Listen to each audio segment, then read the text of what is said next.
मेरी मां ਦੀ ਰੀੜ ਦੀ ਹੱਡੀ ਟੁੱਟ ਗਈ ਸੀ। ਮੇਰੀ ਪਤਨੀ ਨੇ ਮੇਰੀ ਮਾਂ ਦੀ ਕੋਈ ਸੇਵਾ ਨਹੀਂ ਕੀਤੀ। ਮੈਂ ਆਪਣੀ ਪਤਨੀ ਨੂੰ ਘਰੋਂ ਕੱਢ ਦਿੱਤਾ ਅਤੇ ਦੁਬਾਰਾ ਵਿਆਹ ਕਰ ਲਿਆ। ਮੇਰੀ ਦੂਜੀ ਪਤਨੀ ਨੇ ਮੇਰੀ ਮਾਂ ਦਾ ਬਹੁਤ ਖਿਆਲ ਰੱਖਿਆ। ਮੇਰੀ ਮਾਂ ਦੀ ਸਿਹਤ ਹੌਲੀ-ਹੌਲੀ ਸੁਧਰ ਰਹੀ ਸੀ, ਪਰ ਮੇਰੀ ਮਾਂ ਹਰ ਵੇਲੇ ਰੋਂਦੀ ਰਹਿੰਦੀ ਸੀ।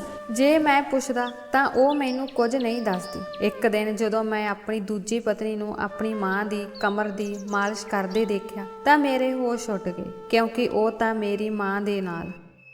ਮੈਂ ਆਪਣੇ ਮਾਪਿਆਂ ਦਾ ਇਕਲੌਤਾ ਪੁੱਤਰ ਸੀ। ਮੇਰੇ ਮਾਤਾ ਪਿਤਾ ਨੇ ਮੇਰਾ ਪਾਲਣ ਪੋਸ਼ਣ ਬਹੁਤ ਔਂਕੜਾਂ ਅਤੇ ਮੁਸੀਬਤਾਂ ਨਾਲ ਕੀਤਾ ਸੀ। ਮੇਰੇ ਮਾਤਾ ਪਿਤਾ ਨੇ ਮੇਰੇ ਲਈ ਦਿਨ ਰਾਤ ਸਖਤ ਮਿਹਨਤ ਕੀਤੀ ਸੀ, ਜਿਸ ਨਾਲ ਮੈਂ ਆਪਣੇ ਮਾਤਾ ਪਿਤਾ ਦੀ ਦੇਖਭਾਲ ਕਰਨ ਦੇ ਯੋਗ ਬਣਿਆ ਸੀ। ਇੱਕ ਦਿਨ ਪਿਤਾ ਜੀ ਆਪਣੇ ਦੋਸਤ ਨੂੰ ਮਿਲਣ ਪਿੰਡ ਗਏ ਹੋਏ ਸਨ। ਪਾਪਾ ਦਾ ਦੋਸਤ ਬਹੁਤ ਬਿਮਾਰ ਸੀ। ਪਾਪਾ ਦੇ ਦੋਸਤ ਬਚ ਨਾ ਸਕੇ ਅਤੇ ਪਾਪਾ ਦੇ ਦੋਸਤ ਦੀ ਮੌਤ ਹੋ ਗਈ। ਅਤੇ ਫਿਰ ਜਦੋਂ ਪਾਪਾ ਵਾਪਸ ਆਏ ਤਾਂ ਉਹਨਾਂ ਦੇ ਨਾਲ ਇੱਕ ਨੌਜਵਾਨ ਅਤੇ ਮੇਰੀ ਉਮਰ ਦੀ ਇੱਕ ਲੜਕੀ ਸੀ।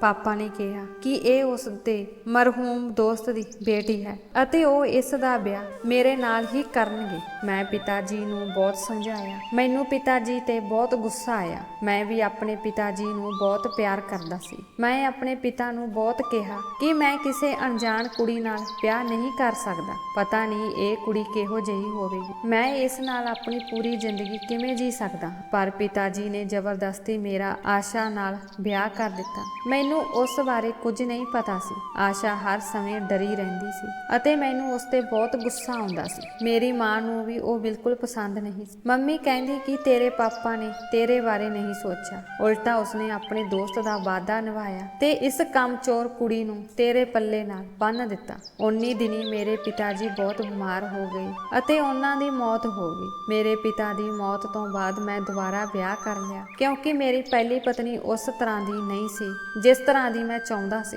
ਉਹ ਇੱਕ ਅਨਪੜ੍ਹ ਕੁੜੀ ਸੀ। ਮੈਨੂੰ ਉਸ ਨਾਲ ਨਫ਼ਰਤ ਹੋਣ ਲੱਗੀ ਸੀ। ਮੈਂ ਬੇਸ਼ੱਕ ਆਪਣੀ ਪਤਨੀ ਨੂੰ ਨਫ਼ਰਤ ਕਰਦਾ ਸੀ, ਪਰ ਫਿਰ ਵੀ ਮੈਂ ਉਸ ਦਾ ਧਿਆਨ ਰੱਖਣਾ ਸ਼ੁਰੂ ਕਰ ਦਿੱਤਾ, ਕਿਉਂਕਿ ਮੇਰੇ ਪਿਤਾ ਨੇ ਆਪਣੀ ਮੌਤ ਤੋਂ ਪਹਿਲਾਂ ਮੇਰੇ ਤੋਂ ਵਾਅਦਾ ਲਿਆ ਸੀ ਕਿ ਮੈਂ ਆਸ਼ਾ ਦੀ ਦੇਖਭਾਲ ਕਰਾਂਗਾ ਅਤੇ ਮੈਂ ਉੱਥੇ ਰਹਿ ਕੇ ਆਪਣੇ ਪਿਤਾ ਜੀ ਨਾਲ ਕੀਤਾ ਵਾਅਦਾ ਨਿਭਾਇਆ। ਪਿਤਾ ਜੀ ਦੇ ਜਾਣ ਤੋਂ ਬਾਅਦ ਵੀ ਮੈਂ ਉਸ ਦੀ ਦੇਖਭਾਲ ਕਰਦਾ ਸੀ, ਪਰ ਉਹ ਕਿਸੇ ਮੁੰਡੇ ਨਾਲ ਭੱਜ ਗਈ ਸੀ। ਮੈਂ ਅਜਿਹਾ ਸੋਚਦਾ ਸੀ, ਪਰ ਜਦੋਂ ਸਮਾਂ ਆਇਆ ਅਤੇ ਸੱਚਾਈ ਮੇਰੇ ਸਾਹਮਣੇ ਆਈ ਤਾਂ ਮੈਂ ਸ਼ਰਮਿੰਦਗੀ ਨਾਲ ਆਪਣੀਆਂ ਨਜ਼ਰਾਂ 'ਚੋਂ ਡਿੱਗ ਪਿਆ। ਖੈਰ, ਮੈਂ ਦੂਜੀ ਵਾਰ ਵਿਆਹ ਕਰਵਾ ਲਿਆ। ਮੇਰੀ ਦੂਜੀ ਪਤਨੀ ਪੜ੍ਹੀ ਲਿਖੀ ਤੇ ਬਹੁਤ ਸੋਹਣੀ ਸੀ। ਉਹ ਸਾਡਾ ਮਾਂ ਪੁੱਤ ਦਾ ਬਹੁਤ ਖਿਆਲ ਰੱਖਦੀ ਸੀ, ਪਰ ਮੇਰੀ ਮਾਂ ਕਹਿੰਦੀ ਸੀ ਕਿ ਤੁਹਾਡੀ ਦੂਜੀ ਪਤਨੀ ਵੀ ਚੰਗੀ ਕੁੜੀ ਨਹੀਂ। ਪਰ ਮੈਂ ਉਦੋਂ ਵਿਸ਼ਵਾਸ ਨਹੀਂ ਕੀਤਾ। ਉਹ ਬਹੁਤ ਵਧੀਆ ਸੀ। ਉਸਨੇ ਸਾਡੀ ਬਹੁਤ ਦੇਖਭਾਲ ਕੀਤੀ ਤੇ ਮੇਰੀ ਮਾਂ ਦੀ ਬਹੁਤ ਸੇਵਾ ਕੀਤੀ। ਇੱਕ ਦਿਨ ਜਦੋਂ ਮੈਂ ਆਪਣੀ ਦੂਜੀ ਪਤਨੀ ਨੂੰ ਆਪਣੀ ਮਾਂ ਦੇ ਤਸੀਹੇ ਦਿੰਦੇ ਦੇਖਿਆ ਤਾਂ ਮੇਰੀਆਂ ਅੱਖਾਂ ਵਿੱਚੋਂ ਹੰਝੂ ਆ ਗਏ।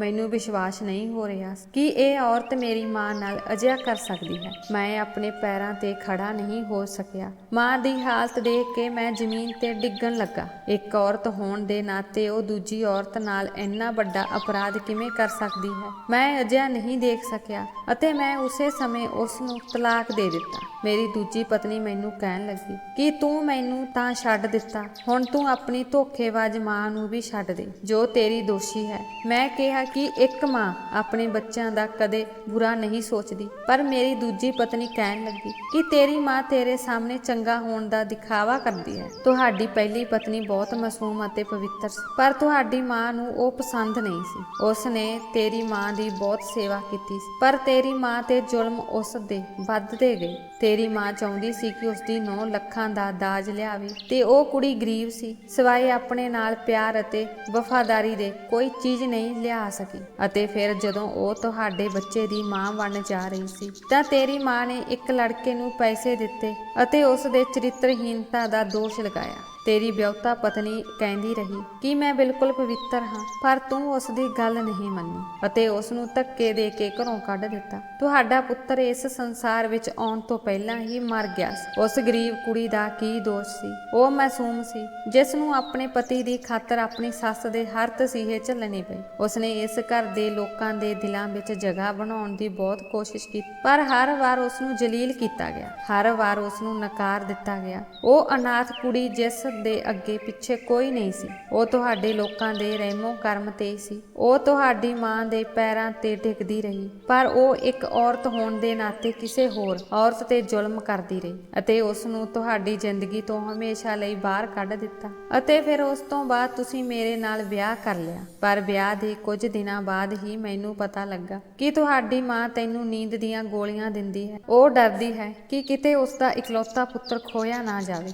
ਅਤੇ ਜੇਕਰ ਉਸ ਦਾ ਕੋਈ ਬੱਚਾ ਪੈਦਾ ਹੋ ਤਾਂ ਉਸ ਦਾ ਪੁੱਤਰ ਉਸ ਤੋਂ ਦੂਰ ਹੋ ਜਾਵੇਗਾ। ਮੈਂ ਕਈ ਵਾਰ ਕਿਹਾ ਕਿ ਮਾਂ, ਉਹ ਤੁਹਾਡਾ ਪੁੱਤਰ ਹੈ, ਉਹ ਹਮੇਸ਼ਾ ਤੁਹਾਡਾ ਹੀ ਰਹੇਗਾ ਅਤੇ ਪਤਨੀ ਦਾ ਵੀ ਆਪਣੇ ਪਤੀ ਉੱਤੇ ਕੁਝ ਹੱਕ ਹੁੰਦਾ ਹੈ। ਤੁਸੀਂ ਪਹਿਲਾਂ ਵੀ ਆਪਣੇ ਪੁੱਤਰ ਦਾ ਘਰ ਤਬਾਹ ਕੀਤਾ ਹੈ, ਪਰ ਹੁਣ ਕੁਝ ਅਜਿਹਾ ਨਾ ਕਰੋ। ਪਰ ਤੇਰੀ ਮਾਂ ਨਹੀਂ ਮੰਨੀ। ਉਲਟਾ ਉਹ ਮੇਰੇ ਨਾਲ ਉਹੀ ਕੰਮ ਕਰਨ ਲੱਗ ਪਈ ਜੋ ਤੇਰੀ ਪਹਿਲੀ ਪਤਨੀ ਨਾਲ ਕਰਦੀ ਸੀ। ਉਸ ਦੀ ਕਮਰ ਦੀ ਹੱਡੀ ਟੁੱਟ ਗਈ ਹੈ ਅਤੇ ਉਹ ਕਦੇ ਵੀ ਠੀਕ ਨਹੀਂ ਹੋ ਸਕਦੀ ਅਤੇ ਨਾ ਹੀ ਕਦੇ ਆਪਣੇ ਪੈਰਾਂ ਤੇ ਚੱਲ ਸਕਦੀ ਹੈ। ਮੈਂ ਜਾਣਬੁੱਝ ਕੇ ਤੇਰੀ ਮਾਂ ਨੂੰ ਪੌੜੀਆਂ ਤੋਂ ਹੇਠਾਂ ਡੇਗਿਆ ਸੀ ਤਾਂ ਜੋ ਉਸ ਨੂੰ ਅਹਿਸਾਸ ਹੋ ਸਕੇ ਕਿ ਕੋਈ ਕਿਸੇ ਨੂੰ ਕਿਵੇਂ ਤਸੀਹੇ ਦੇ ਸਕਦਾ ਹੈ। ਪਰ ਤੂੰ ਵੀ ਆਪਣੀ ਮਾਂ ਦਾ ਪੁੱਤ ਹੈ, ਜਿਵੇਂ ਤੈਨੂੰ ਸੱਚ ਦਾ ਪਤਾ ਹੀ ਨਹੀਂ ਸੀ। ਉਲਟਾ ਤੂੰ ਮੈਨੂੰ ਦੋਸ਼ੀ ਸਾਬਤ ਕਰ ਦਿੱਤਾ ਅਤੇ ਇੱਕ ਪਲ ਵਿੱਚ ਮੈਨੂੰ ਤਲਾਕ ਦੇ ਦਿੱਤਾ ਅਤੇ ਮੈਨੂੰ ਘਰ ਛੱਡਣ ਲਈ ਕਹਿ ਦਿੱਤਾ। ਮੈਂ ਤੁਹਾਨੂੰ ਅਤੇ ਤੁਹਾਡੀ ਮਾਂ ਨੂੰ ਨਫ਼ਰਤ ਕਰਦੀ ਹਾਂ। ਇਹ ਸਭ ਕੁਝ ਦੱਸਣ ਤੋਂ ਬਾਅਦ ਮੇਰੀ ਦੂਜੀ ਪਤਨੀ ਨੇ ਮੈਨੂੰ ਛੱਡ ਦਿੱਤਾ। ਮੈਂ ਸੋਚਦਾ ਰਿਹਾ ਕਿ ਇਹ ਕਿਵੇਂ ਹੋ ਸਕਦਾ ਹੈ। ਮੇਰੀ ਮਾਂ ਮੇਰਾ ਘਰ ਕਿਵੇਂ ਤਬਾਹ ਕਰ ਸਕਦੀ ਹੈ। ਉਸ ਦਿਨ ਮੈਂ ਬਹੁਤ ਇਕੱਲਾ ਮਹਿਸੂਸ ਕਰ ਰਿਹਾ। ਮੈਂ ਆਪਣੇ ਕੰਨਾਂ ਵਿੱਚ ਆਪਣੀ ਪਹਿਲੀ ਪਤਨੀ ਦੇ ਰੋਣ ਦੀਆਂ ਆਵਾਜ਼ਾਂ ਸੁਣ ਸਕਦਾ ਸੀ। ਮੈਨੂੰ ਉਸ ਤੇ ਸ਼ੱਕ ਹੋਇਆ ਅਤੇ ਮੈਂ ਉਸ ਨੂੰ ਘਰੋਂ ਬਾਹਰ ਕੱਢ ਦਿੱਤਾ। ਮੈਂ ਸੋਚਦਾ ਰਿਹਾ ਕਿ ਉਹ ਘਰੋਂ ਭੱਜ ਗਈ ਹੈ ਕਿਉਂਕਿ ਮੈਨੂੰ ਉਸ ਦੀ ਸੱਚਾਈ ਬਾਰੇ ਪਤਾ ਲੱਗ ਗਿਆ ਸੀ, ਪਰ ਸੱਚਾਈ ਕੁਝ ਹੋਰ ਸੀ। ਅੱਜ ਮੈਂ ਆਸ਼ਾ ਜਾਨੀ ਮੇਰੀ ਪਹਿਲੀ ਪਤਨੀ ਬਾਰੇ ਸੋਚ ਰਿਹਾ ਸੀ। ਮੈਨੂੰ ਉਸ ਦਾ ਉਹ ਮਾਸੂਮ ਚਿਹਰਾ ਯਾਦ ਆ ਰਿਹਾ ਸੀ ਜਿਸ ਨੇ ਮੇਰੀ ਮਾਂ ਦੇ ਇੰਨੇ ਜ਼ੁਲਮ ਝੱਲੇ ਸਨ। ਫਿਰ ਵੀ ਕਦੇ ਆਪਣੀ ਜ਼ੁਬਾਨ ਤੇ ਕੋਈ ਸ਼ਿਕਾਇਤ ਨਹੀਂ ਪ੍ਰਗਟਾਈ ਅਤੇ ਨਾ ਹੀ ਉਸਨੇ ਕਦੇ ਮੇਰੀ ਮਾਂ ਨੂੰ ਕੋਈ ਨੁਕਸਾਨ ਪਹੁੰਚਾਇਆ ਸੀ। ਉਹ ਹਰ ਵਾਰ ਇਹੀ ਕਹਿੰਦੀ ਰਹੀ ਕਿ ਮੇਰੇ ਲਈ ਰਿਸ਼ਤੇ ਜ਼ਿਆਦਾ ਜ਼ਰੂਰੀ ਹਨ। ਮੈਂ ਬਚਪਨ ਤੋਂ ਹੀ ਇਕੱਲਾਪਨ ਝੱਲ ਰਹੀ ਹਾਂ। ਮੇਰਾ ਕੋਈ ਵੀ ਰਿਸ਼ਤੇਦਾਰ ਮੇਰੇ ਕੋਲ ਨਹੀਂ ਸੀ। ਮੇਰੀ ਮਾਂ ਨੇ ਮੈਨੂੰ ਉਦੋਂ ਛੱਡ ਦਿੱਤਾ ਸੀ ਜਦੋਂ ਮੈਂ ਬੱਚੀ ਸੀ। ਮੇਰੇ ਪਿਤਾ ਨੇ ਹੀ ਮੈਨੂੰ ਪਾਲਿਆ। ਹੁਣ ਉਹ ਵੀ ਇਸ ਦੁਨੀਆ ਵਿੱਚ ਨਹੀਂ ਹਨ ਅਤੇ ਇਸ ਲਈ ਮਰਨ ਤੋਂ ਪਹਿਲਾਂ ਮੇਰੇ ਪਿਤਾ ਨੇ ਤੁਹਾਡੇ ਪਿਤਾ ਦੇ ਹੱਥ ਤੇ ਹੱਥ ਰੱਖ ਕੇ ਕਿਹਾ ਕਿ ਮੇਰੀ ਧੀ ਨੂੰ ਆਪਣੀ ਧੀ ਸਮਝੋ ਅਤੇ ਮੇਰੀ ਆਸ਼ਾ ਦਾ ਖਿਆਲ ਰੱਖੋ। ਉਹ ਮੇਰੇ ਪਿਤਾ ਦਾ ਮਰਹੂਮ ਦੋਸਤ ਦੀ ਨਿਸ਼ਾਨੀ ਸੀ ਅਤੇ ਮੈਂ ਆਪਣੇ ਪਿਤਾ ਨਾਲ ਕੀਤਾ ਵਾਅਦਾ ਨਹੀਂ ਨਿਭਾ ਸਕਿਆ ਸੀ। ਮੈਨੂੰ ਉਸ ਦਿਨ ਆਪਣੇ ਪਿਤਾ ਜੀ ਦੇ ਸ਼ਬਦ ਯਾਦ ਆ ਰਹੇ ਸਨ। ਉਹਨਾਂ ਨੇ ਮੈਨੂੰ ਦੱਸਿਆ ਕਿ ਇੱਕ ਵਫਾਦਾਰ ਅਤੇ ਖੁਸ਼ਕਿਸਮਤ ਲੋਕਾਂ ਨੂੰ ਹੀ ਪਿਆਰੀ ਪਤਨੀ ਮਿਲਦੀ ਹੈ। ਮੈਂ ਅੱਜ ਰਾਤ ਬਹੁਤ ਰੋਇਆ। ਬਾਰ-ਬਾਰ ਮੈਨੂੰ ਆਸ਼ਾ ਦੀ ਯਾਦ ਆ ਰਹੀ ਸੀ ਤੇ ਮੇਰਾ ਪਾਪਾ ਦਾ ਚਿਹਰਾ ਮੇਰੀਆਂ ਅੱਖਾਂ ਅੱਗੇ ਆ ਰਿਹਾ ਸੀ। ਅੱਜ ਰਾਤ ਮੇਰਾ ਦਿਲ ਰੋਇਆ। ਮੈਨੂੰ ਅਜੇ ਵੀ ਵਿਸ਼ਵਾਸ ਨਹੀਂ ਹੋ ਰਿਹਾ ਸੀ ਕਿ ਮੇਰੀ ਮਾਂ ਨੇ ਇਹ ਸਭ ਕਿਉਂ ਕੀਤਾ। ਅਤੇ ਫਿਰ ਇੱਕ ਅਣਜਾਣ ਨੰਬਰ ਤੋਂ ਆਉਣ ਵਾਲੇ ਮੈਸੇਜ ਦਾ ਖਿਆਲ ਮੇਰੇ ਦਿਮਾਗ ਵਿੱਚ ਆਇਆ। ਮੈਨੂੰ ਹਮੇਸ਼ਾ ਕਿਸੇ ਅਣਜਾਣ ਨੰਬਰ ਤੋਂ ਮੈਸੇਜ ਆਉਂਦੇ ਰਹਿੰਦੇ ਸੀ ਕਿ ਆਪਣੀ ਮਾਂ ਨੂੰ ਬਚਾਓ, ਤੁਹਾਡੀ ਮਾਂ ਦੀ ਜਾਨ ਖਤਰੇ ਵਿੱਚ ਹੈ। ਪਹਿਲਾਂ ਮੈਂ ਇਹਨਾਂ ਅਣਜਾਣ ਨੰਬਰਾਂ ਤੋਂ ਨਜ਼ਰ ਅੰਦਾਜ਼ ਕਰਦਾ ਰਹਿੰਦਾ ਸੀ, ਪਰ ਅੱਜ ਉਹ ਅਣਜਾਣ ਨੰਬਰ ਮੇਰੀਆਂ ਅੱਖਾਂ ਅੱਗੇ ਘੁੰਮਣ ਲੱਗਾ। ਉਹ ਕੌਣ ਹੈ ਜੋ ਮੇਰੇ ਬਾਰੇ ਸਭ ਕੁਝ ਜਾਣਦਾ ਹੈ ਅਤੇ ਮੈਂ ਉਸ ਨੂੰ ਨਜ਼ਰ ਅੰਦਾਜ਼ ਕਰਦਾ ਰਿਹਾ। ਮੈਂ ਉਸ ਦੇ ਨੰਬਰ ਤੇ ਫੋਨ ਕਰਨ ਲੱਗਾ, ਪਰ ਕਿਸੇ ਨੇ ਫੋਨ ਨਹੀਂ ਚੁੱਕਿਆ। ਕਈ ਦਿਨ ਐਵੇਂ ਹੀ ਲੰਘ ਗਏ ਤੇ ਇੱਕ ਦਿਨ ਜਦੋਂ ਮੈਂ ਜਾ ਕੇ ਆਪਣੀ ਮਾਂ ਕੋਲ ਬੈਠਾ ਤਾਂ ਉਹ ਅੱਖਾਂ ਵਿੱਚ ਅਥਰੂ ਲੈ ਕੇ ਮੇਰੇ ਵੱਲ ਦੇਖਦੀ ਰਹੀ ਤੇ ਮੇਰੇ ਨਾਲ ਗੱਲਾਂ ਕਰਨ ਦੀ ਕੋਸ਼ਿਸ਼ ਕਰਦੀ ਰਹੀ। ਪਰ ਮੈਂ ਕੀ ਗੱਲ ਕਰਦਾ। ਫਿਰ ਮੈਂ ਵੀ ਉਹਨਾਂ ਦੀ ਦੇਖਭਾਲ ਕਰਦਾ ਰਿਹਾ ਅਤੇ ਫਿਰ ਇੱਕ ਦਿਨ ਮੇਰੀ ਮਾਂ ਨੇ ਮੇਰੇ ਨਾਲ ਆਖਰੀ ਵਾਰ ਗੱਲ ਕੀਤੀ। ਮੈਂ ਉਹਨਾਂ ਦੇ ਟੁੱਟੇ ਫੁੱਟੇ ਸ਼ਬਦਾਂ ਨੂੰ ਮੁਸ਼ਕਲ ਨਾਲ ਸਮਝ ਰਿਹਾ ਸੀ। ਮੇਰੀ ਮਾਂ ਕਹਿ ਰਹੀ ਸੀ ਕਿ ਜੇਕਰ ਤੈਨੂੰ ਕਦੇ ਆਸ਼ਾ ਮਿਲੇ ਤਾਂ ਉਸ ਨੂੰ ਮੈਨੂੰ ਮਾਫ ਕਰਨ ਲਈ ਕਹਿਣਾ। ਮੈਂ ਉਸ ਮਾਸੂਮ ਬੱਚੀ ਨਾਲ ਬਹੁਤ ਬੇਇਨਸਾਫੀ ਕੀਤੀ ਹੈ ਅਤੇ ਮੈਨੂੰ ਇਸ ਦੀ ਸਜ਼ਾ ਮਿਲ ਗਈ ਹੈ। ਮੈਂ ਸੋਚ ਰਹੀ ਸੀ ਕਿ ਲੋਕ ਕੀ ਕਹਿਣਗੇ ਕਿ ਉਹ ਇੱਕ ਗਰੀਬ ਪਰਿਵਾਰ ਦੀ ਧੀ ਨੂੰ ਆਪਣੀ ਨੂੰਹ ਬਣਾ ਕੇ ਲਿਆਈ ਸੀ ਅਤੇ ਦਾਜ ਵਿੱਚ ਉਹਨਾਂ ਨੂੰ ਕੁਝ ਨਹੀਂ ਮਿਲਿਆ ਸੀ। ਹੁਣ ਮੈਂ ਮਾਫੀ ਮੰਗਣਾ ਚਾਹੁੰਦੀ ਹਾਂ, ਪਰ ਮੈਨੂੰ ਕੋਈ ਉਮੀਦ ਨਹੀਂ ਹੈ। ਮੈਨੂੰ ਨਹੀਂ ਪਤਾ ਕਿ ਉਹ ਕਿੱਥੇ ਹੋਵੇਗੀ, ਉਹ ਜਿੰਦਾ ਹੋਵੇਗੀ ਜਾਂ ਨਹੀਂ। ਅਤੇ ਮੇਰੀ ਮਾਂ ਉਸ ਤੋਂ ਬਾਅਦ ਰੋਣ ਲੱਗੀ ਅਤੇ ਇੱਕ ਹਿਜਕੀ ਤੋਂ ਬਾਅਦ ਉਹ ਦੁਬਾਰਾ ਕਦੇ ਬੋਲ ਨਹੀਂ ਸਕੀ। ਮੇਰੇ ਕੋਲ ਮੇਰੀ ਮਾਂ ਤੋਂ ਇਲਾਵਾ ਕੁਝ ਨਹੀਂ ਸੀ, ਪਰ ਹੁਣ ਉਹ ਵੀ ਮੈਨੂੰ ਛੱਡ ਗਈ ਸੀ। ਮੈਂ ਆਪਣੀ ਮਾਂ ਨਾਲ ਕਈ ਗੱਲਾਂ ਕਰਨਾ ਚਾਹੁੰਦਾ ਸੀ। ਮੈਂ ਉਹਨਾਂ ਨੂੰ ਦੱਸਣਾ ਚਾਹੁੰਦਾ ਸੀ ਕਿ ਉਹਨਾਂ ਦਾ ਪੁੱਤਰ ਬਹੁਤ ਥੱਕਿਆ ਹੋਇਆ ਹੈ ਅਤੇ ਹਾਲਾਤਾਂ ਦੀਆਂ ਰੁਕਾਵਟਾਂ ਤੋਂ ਟੁੱਟ ਗਿਆ ਹੈ। ਮੈਂ ਹਮੇਸ਼ਾ ਵਾਂਗ ਮਾਂ ਦੀ ਗੋਦ ਵਿੱਚ ਸਿਰ ਰੱਖ ਕੇ ਰੋਣਾ ਚਾਹੁੰਦਾ ਸੀ, ਪਰ ਮੇਰੀ ਮਾਂ ਮੈਨੂੰ ਸਦਾ ਲਈ ਛੱਡ ਕੇ ਚਲੀ ਗਈ ਸੀ। ਮੈਂ ਰੋ ਰਿਹਾ ਸੀ। ਮੇਰਾ ਦੋਸਤ ਮੈਨੂੰ ਚੁੱਪ ਕਰਵਾਉਣ ਦੀ ਕੋਸ਼ਿਸ਼ ਕਰ ਰਿਹਾ ਸੀ। ਫਿਰ ਮੈਨੂੰ ਅਹਿਸਾਸ ਹੋਇਆ ਕਿ ਬੱਚਾ ਜਿੰਨਾ ਮਰਜ਼ੀ ਵੱਡਾ ਹੋ ਜਾਵੇ, ਉਹ ਹਮੇਸ਼ਾ ਆਪਣੇ ਮਾਪਿਆਂ ਦੀ ਅਣਹੋਂਦ ਨੂੰ ਮਹਿਸੂਸ ਕਰਦਾ ਹੈ ਅਤੇ ਉਹਨਾਂ ਦੇ ਜਾਣ ਤੋਂ ਬਾਅਦ ਹੀ ਉਹਨਾਂ ਦੀ ਮਹਿਸੂਸ ਕਰਦਾ ਹੈ। ਅੱਜ ਮੈਂ ਆਪਣੀ ਮਾਂ ਨੂੰ ਤਰਸ ਰਿਹਾ ਸੀ ਅਤੇ ਅੱਜ ਉਹ ਮੈਨੂੰ ਛੱਡ ਕੇ ਚਲੀ ਗਈ ਸੀ। ਮੈਂ ਬਹੁਤ ਬਦਕਿਸਮਤ ਸੀ ਕਿ ਮੈਂ ਕੋਈ ਰਿਸ਼ਤਾ ਵੀ ਨਹੀਂ ਬਚਾ ਸਕਿਆ ਤੇ ਇਕੱਲੇ ਹੀ ਰਹਿ ਗਿਆ। ਇਸ ਸਮੇਂ ਮੈਂ ਆਪਣੀ ਕਿਸੇ ਨਜ਼ਦੀਕੀ ਦੀ ਲੋੜ ਮਹਿਸੂਸ ਕਰ ਰਿਹਾ ਹਾਂ ਅਤੇ ਮੈਨੂੰ ਕਿਸੇ ਸਹਾਰੇ ਦੀ ਲੋੜ ਹੈ। ਅਤੇ ਫਿਰ ਮੈਨੂੰ ਆਪਣੀ ਪਹਿਲੀ ਪਤਨੀ ਆਸ਼ਾ ਯਾਦ ਆਈ। ਮੈਂ ਮਨ ਹੀ ਮਨ ਰੱਬ ਅੱਗੇ ਅਰਦਾਸ ਕਰਨ ਲੱਗਾ ਕਿ ਕਾਸ਼ ਕਿਤੇ ਮੈਨੂੰ ਆਸ਼ਾ ਮਿਲ ਜਾਵੇ ਅਤੇ ਉਸ ਤੋਂ ਮਾਫੀ ਮੰਗ ਲਵਾਂ। ਇੱਕ ਔਰਤ ਦਾ ਦਿਲ ਵੱਡਾ ਹੁੰਦਾ ਹੈ, ਸ਼ਾਇਦ ਉਹ ਮੈਨੂੰ ਮਾਫ ਕਰ ਦਿੰਦੀ, ਪਰ ਮੈਨੂੰ ਉਹ ਕਿਧਰੇ ਨਹੀਂ ਮਿਲੀ। ਮੇਰੀ ਮਾਂ ਦਾ ਦੇਹਾਂਤ ਹੋਏ ਨੂੰ 4 ਮਹੀਨੇ ਬੀਤ ਗਏ ਅਤੇ ਮੈਂ ਆਪਣੀ ਪਤਨੀ ਨੂੰ ਜਿੰਨਾ ਹੋ ਸਕਦਾ ਸੀ ਲੱਭਦਾ ਰਿਹਾ, ਪਰ ਉਹ ਕਿਧਰੇ ਨਹੀਂ ਮਿਲੀ। ਇੱਕ ਦਿਨ ਜਦੋਂ ਮੈਂ ਦਫ਼ਤਰ ਤੋਂ ਘਰ ਆ ਰਿਹਾ ਸੀ ਤਾਂ ਮੇਰੀ ਨਜ਼ਰ ਉਸ ਦੁਕਾਨ ਤੇ ਪਈ ਜਿਸ ਤੋਂ ਮੇਰੀ ਦੂਜੀ ਪਤਨੀ ਮੇਰੀ ਮਾਂ ਦੀ ਪਿੱਠ ਦੇ ਇਲਾਜ ਲਈ ਤੇਲ ਲਿਆਉਂਦੀ ਸੀ। ਇਹ ਹਕੀਮ ਇੱਕ ਹਸਪਤਾਲ ਵਿੱਚ ਛੋਟਾ ਜਿਹਾ ਡਾਕਟਰ ਵੀ ਸੀ। ਹਸਪਤਾਲ ਤੇ ਛੁੱਟੀ ਤੋਂ ਬਾਅਦ ਉਹ ਆਪਣੀ ਦੁਕਾਨ ਤੇ ਹਰਬਲ ਤੇਲ ਵੀ ਵੇਚਦਾ ਸੀ। ਮੈਂ ਉਸ ਦੀ ਦੁਕਾਨ ਤੇ ਗਿਆ ਤਾਂ ਪਤਾ ਲੱਗਾ ਕਿ ਉਹ ਬਿਮਾਰ ਹੈ ਅਤੇ ਘਰ ਵਿੱਚ ਮੈਂ ਉਸ ਦੇ ਘਰ ਦਾ ਪਤਾ ਲਗਾਇਆ ਤੇ ਉਸ ਦੇ ਘਰ ਚਲਾ ਗਿਆ। ਦਰਵਾਜ਼ਾ ਖੜਕਾਉਣ ਤੇ ਇੱਕ ਲੜਕੀ ਨੇ ਦਰਵਾਜ਼ਾ ਖੋਲ੍ਹਿਆ ਅਤੇ ਬਿਨਾਂ ਕੁਝ ਕਹੇ ਅੰਦਰ ਚਲੀ ਗਈ। ਫਿਰ ਉਹੀ ਹਕੀਮ ਸਾਹਿਬ ਬਾਹਰ ਆਏ। ਉਹ ਪਹਿਲਾਂ ਨਾਲੋਂ ਬਹੁਤ ਕਮਜ਼ੋਰ ਲੱਗ ਰਿਹਾ ਸੀ। ਉਸ ਨੇ ਮੈਨੂੰ ਪੁੱਛਿਆ, ਬੇਟਾ ਤੂੰ ਠੀਕ ਹੈ, ਕੋਈ ਬਿਮਾਰੀ ਹੈ? ਮੈਂ ਕਿਹਾ ਕਿ ਮੇਰੀ ਪਤਨੀ ਜਦੋਂ ਤੁਹਾਡੇ ਕੋਲੋਂ ਤੇਲ ਲੈ ਕੇ ਜਾਂਦੀ ਸੀ ਅਤੇ ਇਸ ਦੌਰਾਨ ਮੈਨੂੰ ਮੈਸੇਜ ਆਉਂਦੇ ਸੀ ਕਿ ਤੁਹਾਡੀ ਮਾਂ ਨਾਲ ਗਲਤ ਹੋ ਰਿਹਾ ਹੈ। ਤੁਸੀਂ ਮੇਰੀ ਪਤਨੀ ਨੂੰ ਇਹ ਤੇਲ ਦਿੰਦੇ ਸੀ। ਇਸ ਤੇਲ ਵਿੱਚ ਅਜਿਹਾ ਕੀ ਸੀ ਅਤੇ ਤੁਹਾਡੇ ਤੋਂ ਇਲਾਵਾ ਕੌਣ ਜਾਣਦਾ ਹੈ ਕਿ ਇਹ ਤੇਲ ਘਾਤਕ ਸੀ? ਇਹ ਤੇਲ ਨਹੀਂ ਸੀ, ਸਗੋਂ ਇੱਕ ਜੜੀ ਬੂਟੀ ਸੀ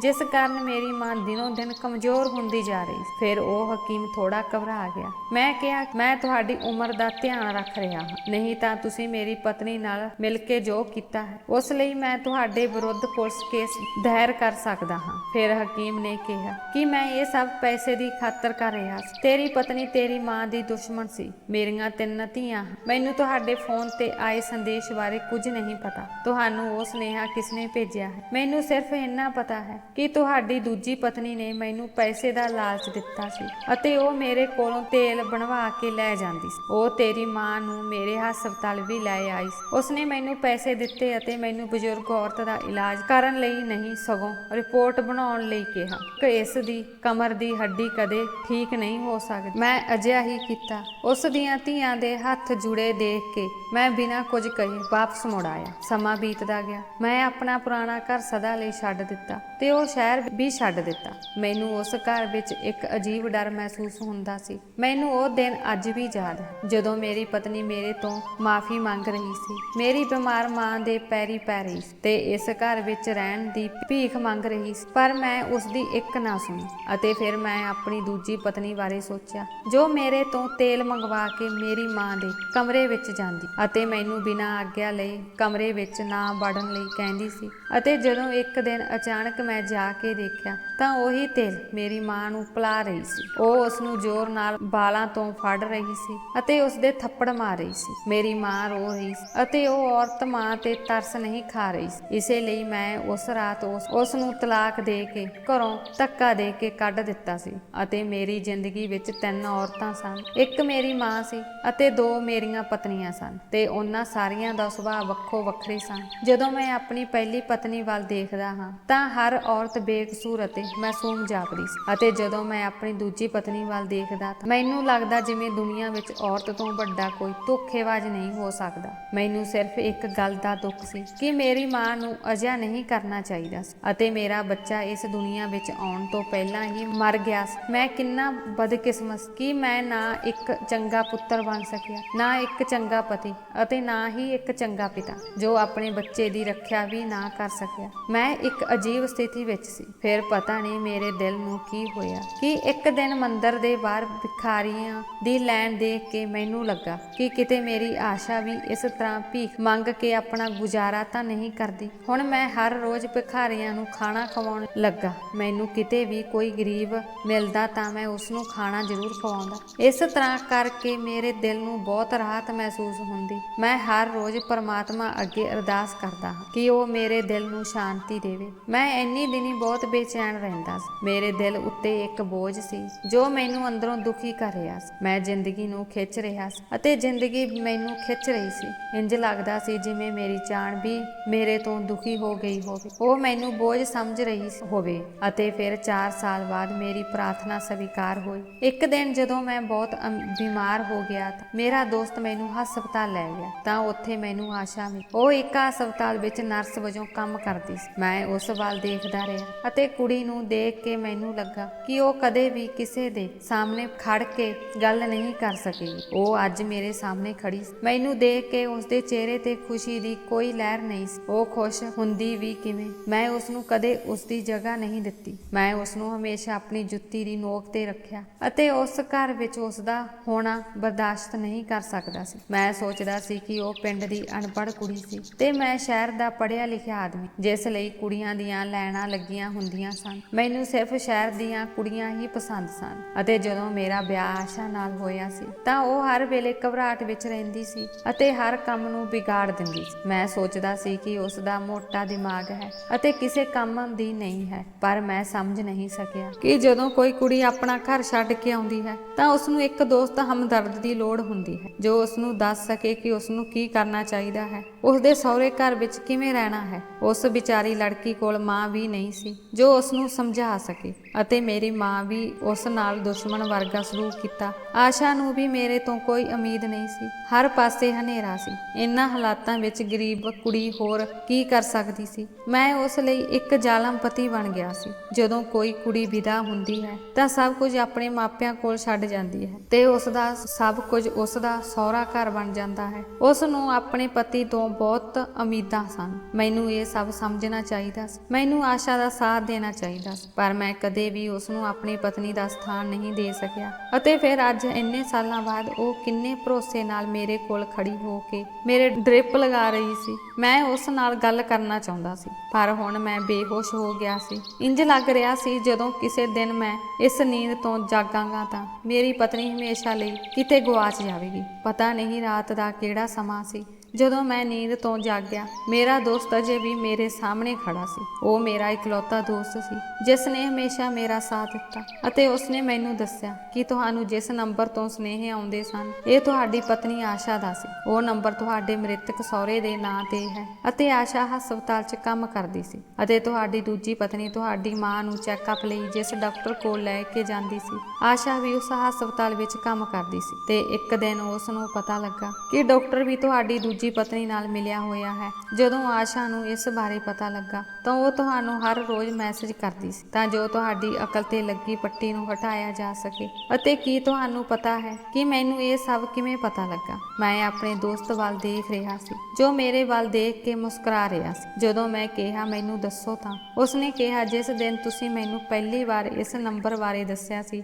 ਮੈਨੂੰ ਉਸ ਦਿਨ ਹੀ ਪਤਾ ਸੀ ਕਿ ਉਹ ਤੁਹਾਡੀ ਪਹਿਲੀ ਪਤਨੀ ਆਸ਼ਾ ਹੋਵੇਗੀ। ਪਰ ਕੀ ਤੁਸੀਂ ਜਾਣਦੇ ਹੋ ਕਿ ਮੈਂ ਤੁਹਾਨੂੰ ਕਿਉਂ ਨਹੀਂ ਦੱਸਿਆ? ਕਿਉਂਕਿ ਤੁਸੀਂ ਆਪਣੇ ਕੀਤੇ ਤੇ ਸ਼ਰਮਿੰਦਾ ਸੀ ਅਤੇ ਉਸਨੇ ਭਾਵਨਾ ਅਤੇ ਸ਼ਰਮ ਨੇ ਤੁਹਾਨੂੰ ਆਰਾਮ ਨਹੀਂ ਕਰਨ ਦਿੱਤਾ। ਇਸੇ ਲਈ ਤੁਸੀਂ ਆਪਣੀ ਪਤਨੀ ਨੂੰ ਲੱਭ ਰਹੇ ਸੀ ਕਿਉਂਕਿ ਤੁਸੀਂ ਉਸ ਤੋਂ ਮਾਫੀ ਮੰਗਣਾ ਚਾਹੁੰਦੇ ਸੀ। ਪਰ ਇੰਨੇ ਸਮੇਂ ਬਾਅਦ ਉਹ ਤੁਹਾਡੇ ਸਾਹਮਣੇ ਆਈ ਕਿਉਂਕਿ ਹੁਣ ਤੁਸੀਂ ਉਸ ਨੂੰ ਪਿਆਰ ਕਰਨ ਲੱਗ ਪਏ ਹੋ। ਮੈਂ ਆਪਣੇ ਦੋਸਤ ਦੀ ਗੱਲ ਸੁਣ ਕੇ ਹੈਰਾਨ ਰਹਿ ਗਿਆ। ਜੋ ਮੈਨੂੰ ਇੰਨਾ ਸਮਝਦਾ ਸੀ ਇਹ ਸੱਚ ਸੀ ਕਿ ਜਦੋਂ ਵੀ ਮੈਂ ਆਸ਼ਾ ਬਾਰੇ ਸੋਚਦਾ ਸੀ ਤੇ ਸਿਰਫ ਇੱਕ ਹੀ ਪ੍ਰਾਰਥਨਾ ਕਰਦਾ ਸੀ ਕਿ ਮੇਰੀ ਪਤਨੀ ਮੈਨੂੰ ਮਿਲ ਜਾਵੇ ਤਾਂ ਕਿ ਮੈਂ ਉਸ ਤੋਂ ਮਾਫੀ ਮੰਗ ਸਕਾਂ। ਪਰ ਜਦੋਂ ਤੋਂ ਮੈਂ ਪ੍ਰਾਰਥਨਾ ਕਰਨੀ ਸ਼ੁਰੂ ਕੀਤੀ ਮੈਂ ਆਪਣੀ ਪਤਨੀ ਨੂੰ ਪਿਆਰ ਕਰਨ ਲੱਗਾ ਸੀ। ਇੱਕ ਵਾਰ ਜਦੋਂ ਮੈਂ ਉਸ ਨੂੰ ਲੱਭ ਲਿਆ ਮੈਂ ਉਸ ਨੂੰ ਕਦੇ ਵੀ ਧੋਖਾ ਨਹੀਂ ਦੇਵਾਂਗਾ। ਉਦੋਂ ਤੋਂ ਕੁਝ ਨਾ ਕੁਝ ਅਜਿਹਾ ਹੋ ਰਿਹਾ ਸੀ ਜੋ ਮੈਨੂੰ ਮੇਰੀ ਪਤਨੀ ਵੱਲ ਲੈ ਜਾ ਰਿਹਾ ਸੀ ਅਤੇ ਮੈਨੂੰ ਆਪਣੇ ਰੱਬ ਤੇ ਬਹੁਤ ਪਿਆਰ ਆ ਰਿਹਾ ਸੀ ਜਿਸ ਨੇ ਮੈਨੂੰ ਸਭ ਤੋਂ ਪਹਿਲਾਂ ਸਭ ਕੁਝ ਦਿੱਤਾ। ਫਿਰ ਮੈਂ ਇਸ ਦੀ ਕਦਰ ਨਾ ਕਰ ਸਕਿਆ